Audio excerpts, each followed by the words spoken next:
Esse é um tema bastante mais um tema sensível, que é quando são as expectativas do pai e da mãe em relação ao filho, né.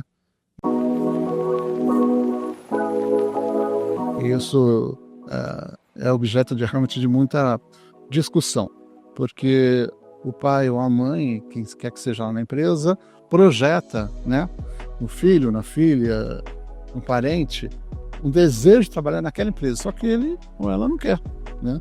Ou muitas vezes, até condicionado a ganhos financeiros, que é outro risco, né, nesse imbróglio que é, em geral, o contexto das empresas familiares. Então é bastante perigoso, tem bastante disso, que é o diretor da empresa querer que o familiar seu continue o trabalho dele, mas tem que ver se a pessoa quer continuar e se a pessoa tem competência para continuar. Então aquilo que eu, né, venho trabalhando, muitas vezes a pessoa que entra, o familiar que entra, ele não é competente ou não quer trabalhar na empresa, e isso para a empresa é muito ruim, porque desde contamina a equipe que ele ou ela está, assim como provavelmente prejudica o desempenho da empresa, com repercussão econômica, com repercussão no clima de trabalho, e essa pressão ela se estende além, né, da organização, se estende também no âmbito familiar. Então realmente é um tema que também aparece e que eu tenho visto isso como bastante emergente e sensível também.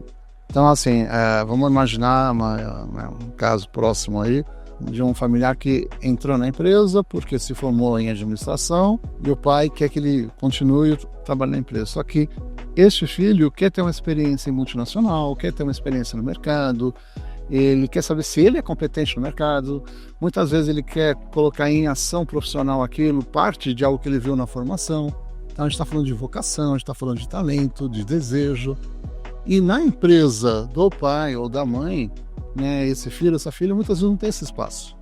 Então é uma pressão, porque como vai desagradar pai e mãe, né? E é outro tema bastante difícil, mas também que carreira eu estou construindo para mim e se onde eu estou, a minha competência ou as minhas competências são desenvolvidas, se elas são alocadas, né, se elas são usadas. Então, e essa pressão é interna para esse filho, filha, né? Então, emocionalmente, provavelmente ele vai ficar em crise. Para a família, porque é uma pressão no sentido de, poxa, não está indo tão bem, ou está apresentando problema, ou na equipe dele tem apresentado aí alguns conflitos.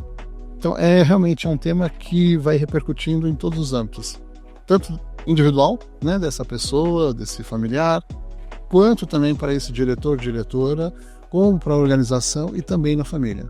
Então tem as repercussões mesmo bastante amplas, não só em domínio, vários domínios.